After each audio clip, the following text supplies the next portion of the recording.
Yes, we're going to talk about Juan Soto, but maybe not as much as we have in the past few days or few weeks, but there's still stuff to talk about. Plus, winter meeting rumors coming up next on Locked On Yankees.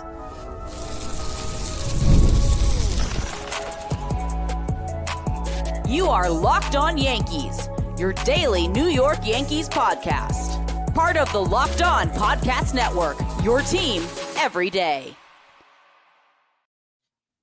Welcome to Locked On Yankees, which is part of the Locked On Podcast Network, your team every day. Thank you for making us your first listen every day. I'm Stacey Gotsulias. You can start the season with a big return on FanDuel. New customers can place a $5 bet, and you'll get started with $150 in bonus bets if you win your first $5 bet. Visit FanDuel.com to get started. With me, as usual, my co-host, Brian McKeon. Brian, happy Tuesday. Happy Tuesday. The life after Juan Soto continues. Yes, we're here. We're live. We're going to talk about everything. Before we get started, don't forget, subscribe to Locked On Yankees on whichever podcasting platform you prefer. Subscribe to our channel on YouTube. We just surpassed 7,950. Close. Woo! We're close to our 8,000 goal by Christmas. So subscribe, like our videos, hit the bell so you're notified when our videos go live, and then you can be in the chat with us. Like, there are people here in the chat. So today's show, we're going to dive into that Juan Soto sweet story. Briefly, we have to talk about it because it's absolutely ridiculous. A lot of rumors flying at the winter meetings. They're happening right now. We will check our phones while we're live in case something breaks, because you never know, that might happen. And we're going to talk about life after Juan Soto, and we will talk about Brian Cashman's quotes about the Juan Soto deal that didn't happen. So let's start with life after Juan Soto. The Yankees need to make a bunch of moves, but now they have money to do that. Yeah, it does feel like the news that I've been hearing out of them more recently in the last couple days, which doesn't involve money really, is Garrett Crochet. And it seems like they're back in the market for Garrett Crochet. And it feels like the White Sox are more motivated than ever to move him. Not sure why you'd want to make your team worse. I don't even know if you can make them worse. But they do seem motivated to move him. And I am curious out of you, would you be willing to move him for the right price? Like, I get wanting to trade for him for the Yankees. Totally do. But to me, I'd rather go after, money for an ace, which is available out there. But B, do you want to really completely deplete your farm system? And I think Garrett Crochet is going to command a pretty big package. So, and I've seen people float around the Luis Robert and Garrett Crochet kind of combo trade if the Yankees could do that. Yeah. Would you be willing to move on from a Will Warren, a Spencer Jones? Would you move on from these guys for Garrett Crochet? Yes. Yeah. He has 2 years you would do of it control. For both? Right? He has 2 years of control. He's only 25. I know the Mets are in on him as well. And it would be nice if the Yankees could just say, all right, let's stop hugging these prospects because it's not getting us anywhere and we need someone to help us now. And Garrett Crochet will do that. Let's be real. The Yankees could get, if it's between the Yankees and the Mets and the Yankees really want him, they do have the wherewithal over the Mets prospect-wise to get Garrett Crochet. That I think is on. Like, I think the Yankees have a better farm system and more high-end players in their farm to go get Garrett Crochet over the Mets. Now, the Mets could offer, the Mets could take bad contracts from the White Sox. The Mets could do all that kind of stuff. But I think overall, if the Yankees want him, they can go get him. I do wonder, though, if they want to deplete their farm system when there are ace caliber pitchers available out there that'll just cost money. So right. I don't know if they're totally in on the Burns thing. I haven't heard the name attached to Burns really much at all, to be honest with you. I don't know if you've seen reports. They did meet with him. I know they met with him. They met with Fried once or twice. Fried is close to making a decision, apparently, according to Rosenthal. That came out about 15 minutes ago. And it's between the Red Sox, the Blue Jays, Yankees, among other people. So that could happen relatively soon. To overpay him, but I do think there's a better chance of getting Fried than there is Burns. I think Burns, I think the market is going to get so crazy for. I think he's going to get like 250, honestly, which is I think he's awesome, but I think he's going to. I think Fried's going to get over 200. Man, that made my wonky eye almost pop out of my head. That's a lot of money. You don't think so? You don't think so? Well, with the way people have been paid so far, because let's be real. Mm-hmm. We'll be real. Juan Soto wasn't overpaying. That's way too much money for Juan Soto. Because people were coming out and saying 600, 650, 765 plus elevators to make it 805 for Juan Soto, who probably won't be playing the outfield in 5 years and then will have to be a DH for the last 10 years of his deal. That's a lot of money. But you look at the other guys, that's exactly it. You're seeing Luis Severino getting what he got from Oakland. Yeah. Was it who was the other person that got a contract that was kind of questionable? Bieber's was weird. I think him getting a 1-year deal was strange to me. Yeah, but there was another 3-year deal. Was it a pitcher? Who was it? Now, why can't I think of it? It was the Mets. They brought back was it Minaya? No, didn't they get Montas? They got Montas, yeah, and they overpaid for him was. for 2 years. I think it was a 2-year deal with Montas actually. Right, but I think the Severino deal to me is the key to that one, because giving Severino $22 million a year is wild to me. And that's the funny part, is every Yankee fan left that deal and Mets fans too left it thinking, shame to see him go, but good riddance for that. Yeah, it's kind of like, okay. Be honest with me. If they and I liked Luis Severino as a Yankee. I think he had his shortcomings, but I thought he had his capability and his ceiling is really high. But Stacey, if the Yankees brought him back for $22 million a year, you'd have been like, what are they doing? So it's the market out there is crazy for pitchers. I think Fried's gonna get like 215, and I think it's gonna push Burns to like 250. Honestly. Yeah, with the way the market is, it's possible. That just is so much money. But there is another person. It wasn't who was it? There was a 667 deal or a 663 deal, which was Severino's, because there was another one that was 3 years, 67, and I can't think of who it was. And I was thinking to myself, this guy's getting that much money, and I can't remember who it was. Well, was it Clay Holmes you're thinking of? He was the other pitcher that went. Because did he get that much? Severino got 3 years, 66. Okay. Aroldis Chapman got brought back. I think there was a 363 somewhere, 3 years, 63 million, and I can't think of who it was. It wasn't Blake Snell. Blake Snell got a ton of money. Yeah, no, he got a ton of money. Yeah. Yeah. Which is not surprising. But speaking of former greats, Estevan Florial did sign in Korea today also, if you guys didn't notice. Oh. Well, I mean, good for him. Yeah. Good for him.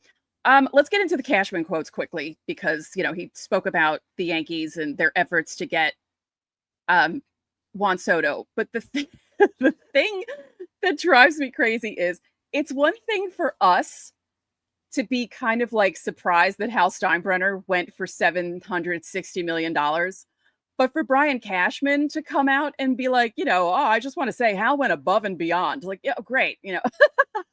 Like, it's one thing for a podcaster to say that, or a blogger or someone on the internet to say that. But for your GM to kind of be like, yeah, like in a roundabout way, being like, yeah, it's a big deal that Hal gave that much of a number to Juan Soto. It's like, oh, well, I mean, if you put it in perspective, it's $400 million more than Aaron Judge. Yeah, that's crazy. When you put it into that perspective, and then you put their numbers next to each other, it's hard to justify Juan Soto getting that money. It is because Aaron Judge, secret to everybody out there, Aaron Judge had a better year than Juan Soto had last year. He did. Right. He won the MVP. And Juan Soto was great. I'm not taking that away from him. But Aaron Judge had a better year than Juan Soto, and Juan Soto got paid way more than Juan Soto. The difference between their contracts is more than Aaron Judge's contract. Mm-hmm. Think about that. It was $400 million more they offered Juan Soto. They only gave Aaron Judge 360. That's crazy to think about. So, and did Aaron Judge take a discount? Yeah, I think the Aaron Judge could have got $400 million, but it bars the question. It really does. If Aaron Judge was a free agent this year, what the heck would he have gotten? I mean, no, but in all seriousness, what would he have gotten? Because he just had a better year than Juan Soto. He just finished with a 58 home run season. The 2 years prior to that, he had 62. What would he have signed for? Now, he might not have gotten $700 million because no one was signing a 33-year-old. Yeah, right. But what was he going to get AAV wise? Right. Because he's at $40 million a year now. Juan Soto just signed for 51. Right. Like, what was Judge going to get? I mean, you can't argue less than 45. It's crazy to think about. So, did he? I agree with you. Like, did he move the needle? How? Yeah. And I don't think you can really complain about it, honestly. Right. All right. Quickly. This is the one thing that stuck out to me. Cashman said about Soto, I'd rather him not be in the American League East. And he said, because he was asked if it made it sting more that he went to the Mets. And he said, I guess, pick your poison. Ultimately, listen, the Mets got a great player. So congratulations to them. It's the same thing. Now, he said they're not going to spend like drunken sailors. And why are we talking about drunks all the time? John Sterling describes them as drunks on the base paths and playing defense and everything. And now Brian Cashman saying they're not going to spend like drunken sailors. But he said that typically you have to get out of your comfort zone, but we're also at the same time not going to be drunken sailors. We're going to do our best to try to improve the team based on our evaluations, based on our capabilities, because the Steinbrenner family's efforts are strong typically, and we'll hopefully run into some things that can benefit us that will make our fans excited as we move forward. Your lips to the universe, Brian Cashman. Let's hope Make it happen. That happens. Yes. Don't forget, subscribe to the channel, hit the like button on our videos, hit the notification bell so you know when our videos go up. You can also join the Locked On Yankees Insiders Club. The link is in the description. You'll get texts from us. You can text us questions, comments, reactions to trades, signings during the season. We'll send out lineups and roster moves and any breaking news that you need to know so you don't have to check social media all the time, although you will have to hold your phone to get the text from us. Because I was going to say you don't have to hold your phone all the time, but you kind of do, because that's how you get the information. There's a 14-day free trial. Coming up next, winter meeting rumors.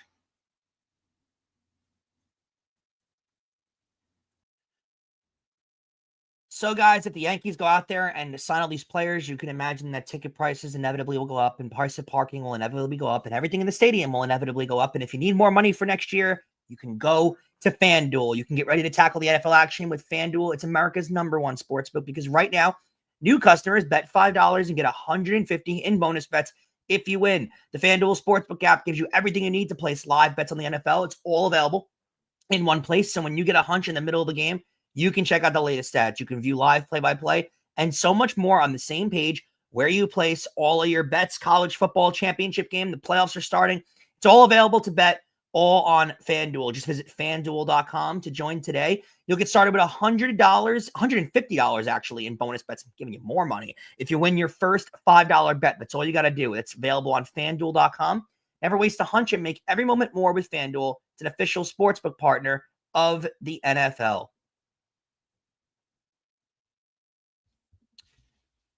And Stacey, thanks again for making Locked On Yankees your first listen. Remember that every Friday is still Fan Mail Friday. You can leave questions underneath the pinned comment on our videos Monday through Thursday, or you can join Locked On Yankees, our Insiders Club, to get top priority during Fan Mail Friday. The link is in the description.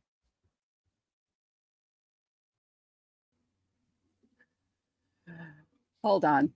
There we go. It's not easy to do this, by the way. And I screwed it up on yesterday's show because you're supposed to go from the live read to the thank you. And I did it's a whole thing. So here's something interesting. MLB Network crew says Brian Cashman bailed on an interview 3 minutes before he was supposed to come on. And Mark DeRosa said something's percolating, honestly, without question, or he'd be here. So hopefully it wasn't a family emergency or anything like that. And hopefully it is something that's going on like good. It's not a reunion. I will say it's not a reunion because I did just notice, I don't know if you noticed this. I don't think anyone really noticed this. Gary Sanchez signed with the Baltimore Orioles. Oh yeah. That happened the other day. Yeah. I didn't notice it, to be honest with you. I'm just looking at the free agent signings and I'm like, wow, that is weird. So yeah. Brian, that happened. When did that happen? Was that was it Saturday? I can't remember. Everyone was anticipating that of the Juan Soto news. So I guess it got buried in the Juan Soto stuff. Yeah. So like we said earlier, according to Ken Rosenthal, Max Fried is close to making a decision. Red Sox, Yankees, Blue Jays are all in the mix. The Yankees met with him. Reports were that it went well. And I think they met with him twice. So I guess we'll find out. And who knows? It could be, maybe it's Max Fried. Who knows what's going on? But that's the fun thing about the winter meetings, because there's so much stuff going on. It's not just players being posted. Sasaki was posted, and I know that he had media availability, or his agent did earlier today, because he was posted, and that all happened.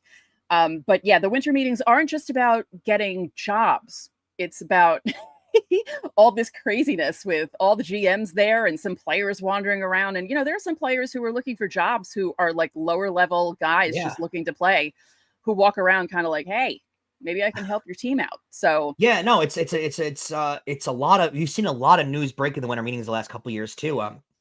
Aaron Judge got signed in the winter meetings a few years ago. Garrett Cole got signed in the winter meetings a few years ago. It does happen. It's all over. It's all over. You do see the bigger market teams usually making moves in the winter meetings as opposed to like the smaller market teams, but Right. these teams do get stuff done. So we'll see. An interesting player out there too. Jonathan Loaizaga apparently has a lot of interest out there. A lot of people are very interested in him, including the Mets. So we'll see. The Rangers specifically, I saw on MLB Trade Rumors. There was someone else that the Rangers were looking into besides Loaizaga that I saw in the headline, but I forgot all about Jonathan Loaizaga. I love him. I think he's a great pitcher. He just cannot stay healthy. No, but I mean, if that's one of those guys too that it's so tempting because if he can stay healthy, you know what his arms capabilities are. Yep. He could be an elite reliever. So I would take a flyer on him. It doesn't sound like there's going to be a reunion with the Yankees though, because I think he's going to price himself out. Yeah, I think so too. Apparently Nolan Arenado is willing to waive his no trade clause and play first base for a winner. All about it. Like, absolutely. If they have the opportunity to make that happen, you have to do it. His contract is a bargain right now compared to what guys are making. His production level is still very high. I don't know if it would take that much, just take the money off the Cardinals' hands, and they do want to. But if I would do it for Spencer Jones. If it's Spencer Jones and a low-tier prospect, absolutely. Like, he's a guy you plug in your lineup. I mean, every year, Stacey, he's the most consistent 30 and 100 the league has. So I would 1,000% do that. And then, as I said, Roki Sasaki has posted, would prefer to play in a smaller or mid-market because he had issues with the media in Japan. But his agent, Joe Wolf, who is also Nolan Arenado's agent, said that Sasaki isn't against a big market. And if the Yankees and Mets wanted him, he wouldn't mind going there. What a convenient thing for an agent to say. Yeah. Like, he's not going to take the Yankees and Mets out. He's going to the Dodgers. We know But that. I think it's, of course he is. But I think it's interesting that they actually came out and said, yeah, he had issues with the with the media. And we reported that a few weeks ago when we talked about it, when the news cycle was a lot lower. We talked about how his issues with the media was he shouldn't go to Boston then if he has issues with the media, because Boston is known to really, once a guy leaves, they are relentless. Yeah, Boston's he's going to media. LA. He's going to I am willing to, all right, maybe not. I was going to say I'm willing to bet my hair, but no, I'm not willing to bet my hair. Maybe the hair color. Maybe I'll do something funky if he doesn't go to the Dodgers. But he wants to play with Ohtani and Yamamoto, and he gets the lowest amount of money possible too. So the Dodgers don't have to like lose money on it. He's absolutely going to the Dodgers. Yeah. So like we said, the Yankees and Mets are both in on Garrett Crochet. Do you think the Yankees have enough pieces, and they have more pieces than the Mets? I think they have more pieces than the Mets for sure. They have more high-end upside talent in the farm system than the Mets have right now. So I think that the only thing is the Mets, if they'd be willing to part with major league talent that the White Sox want to build around, like I think a player to the White Sox that's intriguing is Jeff McNeil. Because he is not really performing for the Mets right now, but maybe a restart, a guy that's won batting titles in the past, that could be a potential piece that they'd want to go. Like if they somehow want to move on from Francisco Alvarez, I don't know if they would, but if they'd be willing to do that, the major league talent that they could move is higher than the Yankees. But when it comes to farm system talent and high-end prospects, I think the Yankees have them beat there. The other thing I saw, Mike Tauchman signed with the White Sox. Willingly? Oh, interesting. Yeah, I did see that too. He went. Yeah, I saw that at MLB Trade Rumors. I thought that was interesting. They can't. I was going to say, can they be as bad as they were this season? I hope Probably. Not. They're not going to spend money, so I mean, and they're going to trade Garrett Crochet. Yeah, and don't get me started on former Yankee great Thairo Estrada signed with the Colorado Rockies. Oh, yeah, that's another team. Why would you want to go there? I don't know. I mean, you want to play. I get that you want to play, but there are certain teams where they're not going to do anything to make the team better, and you're just playing for the regular season. Maybe be spoiler in playoff races, possibly down the line. But what's the motivation to go to teams like that? The motivation, if you're a player like that, is to go to the team, know you're going to get at bats. Like he'll be in the 5 hole, the 4 hole. Hope you have a really good year, and then get traded somewhere else. And then get picked up somewhere else. Yeah. Actually, that works, because if you go to a bad team, trade deadline comes, a good team needs someone. If you have a solid first half, you can be offered. That's true. But do the Rockies ever really do anything? No. Would you be interested? I mean, the price is going to come at a higher price value because it's coming from the Astros, not Alex Bregman. Kyle Tucker. Tucker. Yeah. Would you be interested in that? He's a phenomenal player. Yes, he's phenomenal, and he's still relatively young. I don't know if I think the price is going to come very high if it's from the Yankees, though. Oh, The yeah, of Astros are course. not giving him away for the same No. price they're giving him away to other people. Right. Yeah, no, the Yankee tax would be in full effect. Yeah. There. So I'd Nope. be interested in it. If he was a free agent, I'd give him a boatload of money. But that's not, and it's only a 1-year rental with Kyle Tucker. Right. So I'd be careful of. I don't think the Yankees are going to be able to kind of like fight in that market, if that makes sense. That makes sense. That makes sense. So quickly, Baseball Reference put up their 2024 most viewed team pages. And I was kind of shocked by the results, only a little bit, just because some of the states where the Yankees were the most viewed are a little shocking. We'll show you here. It's up on the screen. If you're listening, we will describe it to you. But it's a map of the United States. It shows what teams were number one in each state. The Yankees were number one in New York, New Jersey, Connecticut, North Carolina, South Carolina, Tennessee, Florida, Nebraska, Wyoming, and New Mexico, which I thought was kind of strange. The other ones, not surprising. Boston overtook New England, Philadelphia, Pennsylvania, is Delaware, Maryland, the Pirates, West Virginia, which I guess that makes sense. That it's adjacent. Yeah. Mhm. The Guardians take over Indiana, and like Houston is Texas, but also Louisiana and Alaska. That's weird. Okay. Seattle has the Pacific Northwest, including Idaho. So it's Washington, Oregon, Idaho. The Cardinals, Montana. Just saw that. That's weird. Like, what? Like, you understand some of these, like Kansas City obviously has Kansas. The Cardinals have Missouri. They also have Oklahoma. The Cubs have Illinois. The Twins have Minnesota. Atlanta has, the Braves have Georgia, but they also have Alabama and Mississippi.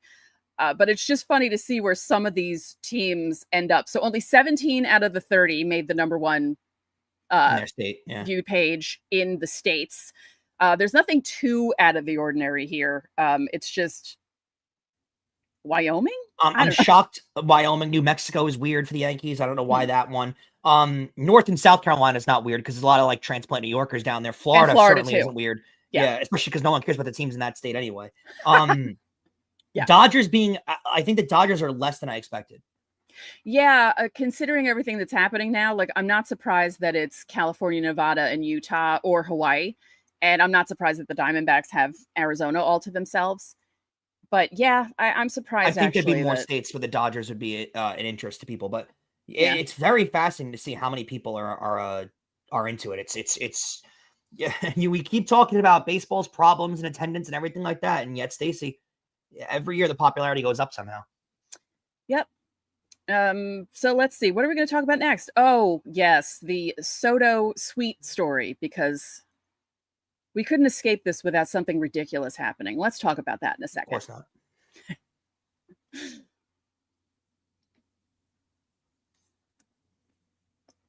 Before we get into this is the thing that's driving me crazy.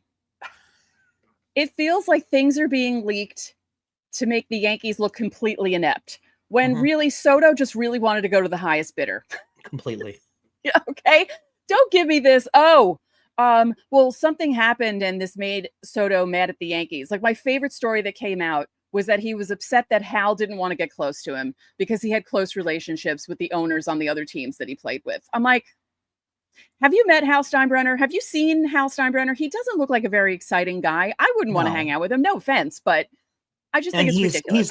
He's not a huggy hug love kind of guy. Like he's not monotone. He wants to keep to himself and sit in his mansion in Tampa. And like he says he's excited, but you can't tell on his face that he's excited. No, like he's the type of guy where he wants to win, but he doesn't go crazy. Like, yeah, we want to win. Yeah, we could see that in your face, Hal.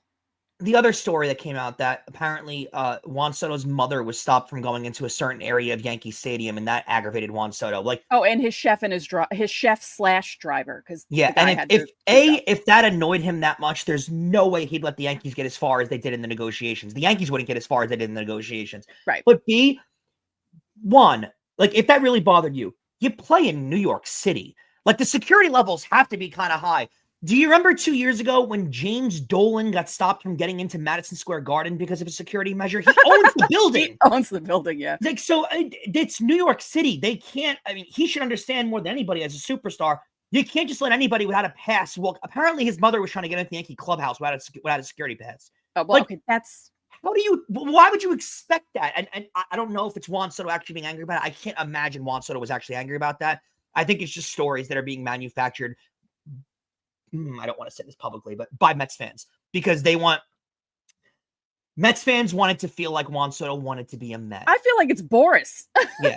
Because Heyman is reporting this, and you know how Heyman and Boris are, They don't want the story to be out there like, oh, Juan Soto just took the money. They don't want to make him look like a greedy sleazeball. Right. It's who the just whole, took all the money. He met with Steve Cohen's family. Yeah, Everything's he about, loved he it. offered him here's the sweet story, in case you guys didn't hear, because not everyone is online as much as we are. The reports came out that Juan Soto wanted a suite at Yankee Stadium, but he wanted it for free. Mm-hmm. And the reports are that Aaron Judge has a suite, but he pays for it. And Derek Jeter has a suite and he pays for it.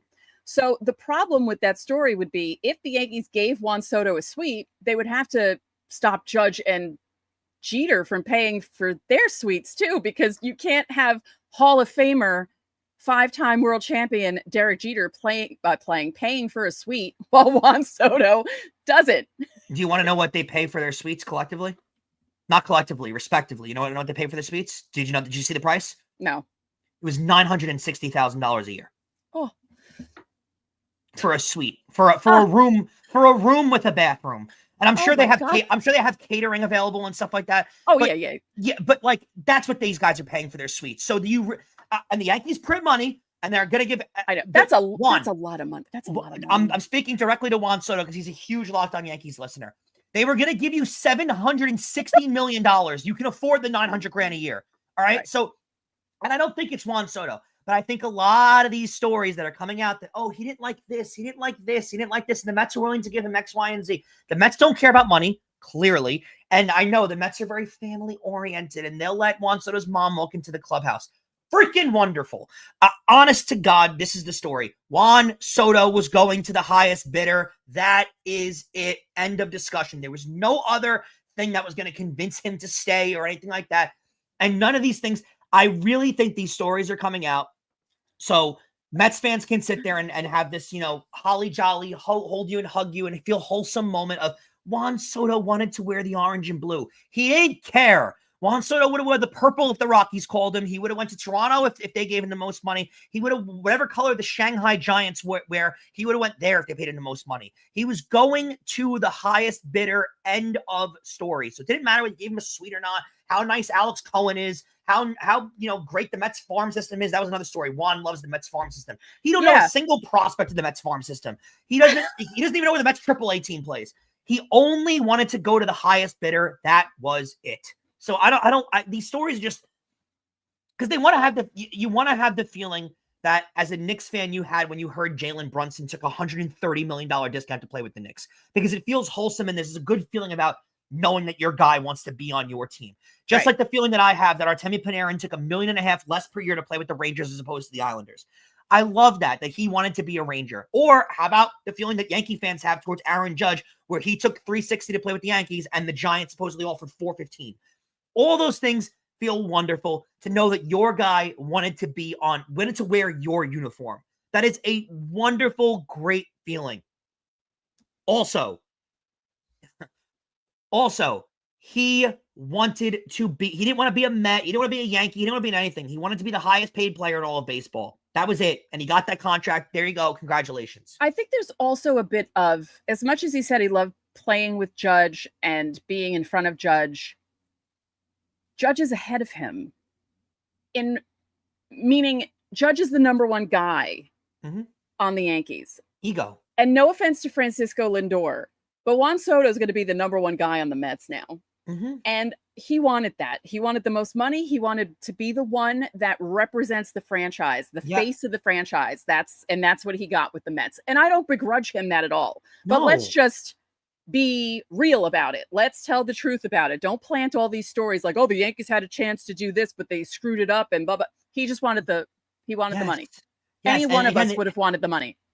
If the Yankees turned over and offered $800 million and Steve Cohen said, I'm good, I'm out, then he would have went to the Yankees. I think that's why they kept going back to the Yankees with these deals, like with the Mets to ask them to match, because I think that he did see the prospect of playing behind Aaron Judge and winning World Series with the Yankees. Like, I think he did see that as a reality that you know, that Juan Soto's going to walk 150 times next year, which is an insane number. But you know why he's going to walk that many times? Because last year, more people pitched to Juan Soto because they didn't want to face Aaron Judge behind him. Now they're going to say, yeah, we'll take Mark Vientos. We'll take, or if they re-sign Pete Alonso, we'll face Pete Alonso, who's going to strike out 300 times next year. We'll take Pete Alonso instead of facing Aaron Judge. That was the reality last year. Now Juan Soto's going to walk a lot next year, and there's going to be a different, his numbers are going to look different. But, Stacey, you'll say it, I'll say it. He was going to the highest bidder the whole time. There was no, stop with his mom wasn't allowed in the clubhouse. Aaron Judge's mother isn't allowed in the Yankee clubhouse. Garrett Cole's mother isn't allowed in the Yankee clubhouse. No one's mother is allowed in the Yankee clubhouse. Stop. Why should no one doesn't pay for their own suite. They all pay for their own suite. Derek Jeter pays for his own suite. Why would you think you don't have to pay for your own? I believe how much that is. Because I always love when I get the emails from Yankees, because as a former season ticket holder, or partial season ticket holder, I still get emails like, hey, we're having a deal on suites. I'm like, yeah, sure you are. A suite? I can barely afford a seat. You want me to buy a suite? Get out of here. No way. Yeah, that's those, just for reference, those are the full on, they have different levels of suites. Those are the big ones with a couch and a TV and a private bathroom and catering. That's what those ones cost. I don't know what the lesser ones cost, but I know they're well over expensive. They're well over like $2,000 a game. Yeah. So, pick and choose, Yankee fans. Yeah, but I just don't like all this stuff coming out. It's like, all right, you went to the Mets. Good for you. You got the money. Just stop already. Yeah, stop trying to make the Yankees look like an inept or he's not doing that. Not Juan Soto doing this. No, Juan Soto wasn't doing that. No. But, I really think it's Mets fans want to have that wholesome feeling like Juan Soto wanted to be a Met. And you got to face the music. He didn't want to be a Met. Well, he didn't want to be in anything. He wanted to be the highest paid player. Highest paid player. Yeah, he wanted the biggest contract ever. Yeah. The uniform meant nothing. The city he meant nothing. Where he played meant nothing to him. And I know that's a tough thing to have to swallow, but it's the truth. Yeah. And the lip service he paid toward us as a collective, talking about how great we are throughout the year, the fans were so awesome, blah, blah, blah, blah, blah. And I don't know, quickly before we go, does this whole thing, with everything that's coming out now and just the messiness of it, it could have just been a clean thing. Okay, you went to the Mets. Great. Let's go. Let's move on. All these stupid stories coming out are making me feel a different way about his home run. I almost don't want to watch it. It's always a great moment in Yankee history, but unfortunately with the popularity of the New York Yankees and the amount of legendary moments that have happened, his home run's going to be forgotten about easily. They didn't win a World Series. The only home runs that are remembered are the ones that had to do with championships won. It's the truth. Yeah. I don't know how you can say it is the truth. It was just money when a lot goes into it. LOL. He has to be there for 15 years. Two things. He doesn't have to be there for 15 years. Look at the landscape of sports out there right now. I forgot the guy's name. It's the picture went away, but look at the landscape of Jordan Wilson. Yeah. Look at the landscape of sports right now, Jordan. I mean, look at, basketball and football. When these guys went out of town, they just request a trade and get out of town. So if Juan Soto really wants to not be a Met at some point, I'm sure there'll be plenty of teams that'll oblige and take on his contract and bring him in. So I disagree with that notion. And he didn't have to change. He apparently loved New York. So he just stayed in New York. He didn't change anything. He just took the most amount of money that was given to him. Again, it would be completely different if he went to the Red Sox, but he went to the Mets. So he went to the same place. I doubt he moved.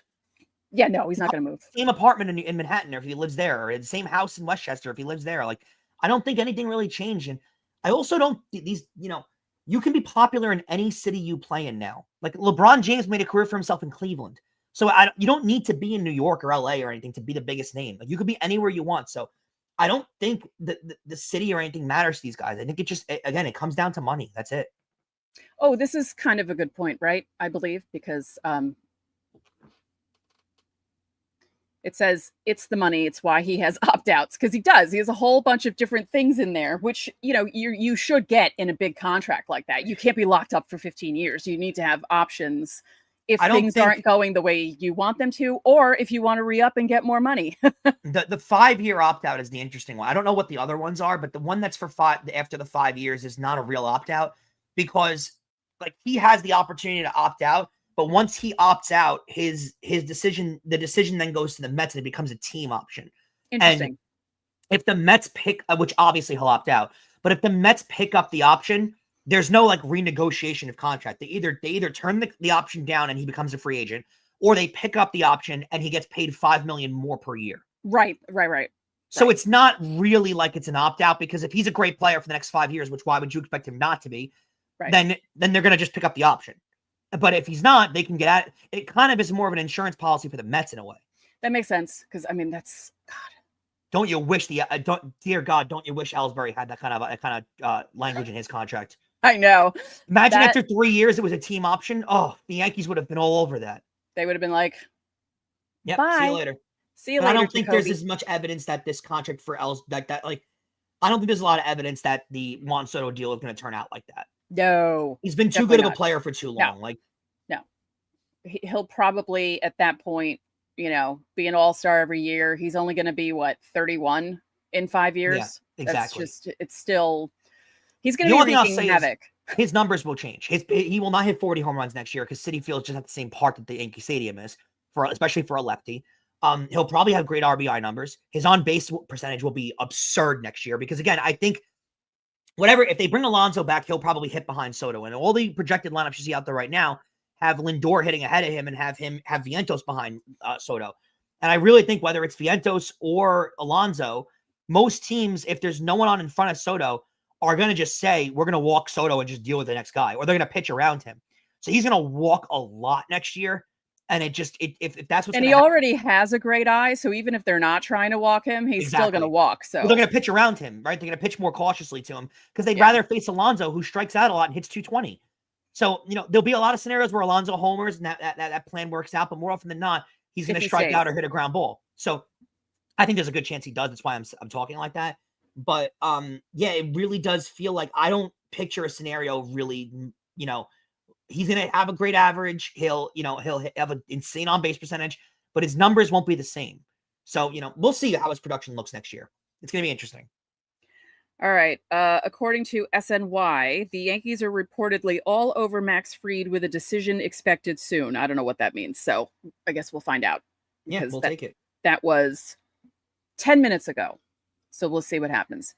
But thank you all for making Locked On Yankees your first listen today. For your second listen, find Locked On MLB. Baseball guru Sully brings you a daily blend of humor and baseball, keeping you updated on every rumor and story throughout the offseason, but especially right now during the winter meetings. Find Locked On MLB on YouTube or wherever you listen to your podcasts. And thank you guys for being here.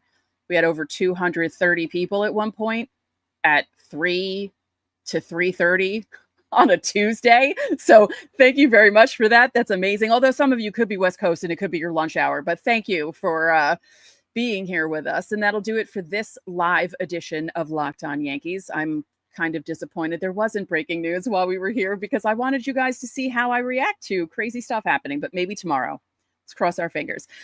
I am Stacey Gotsulias. And I'm Brian McKeon. We'll catch you tomorrow.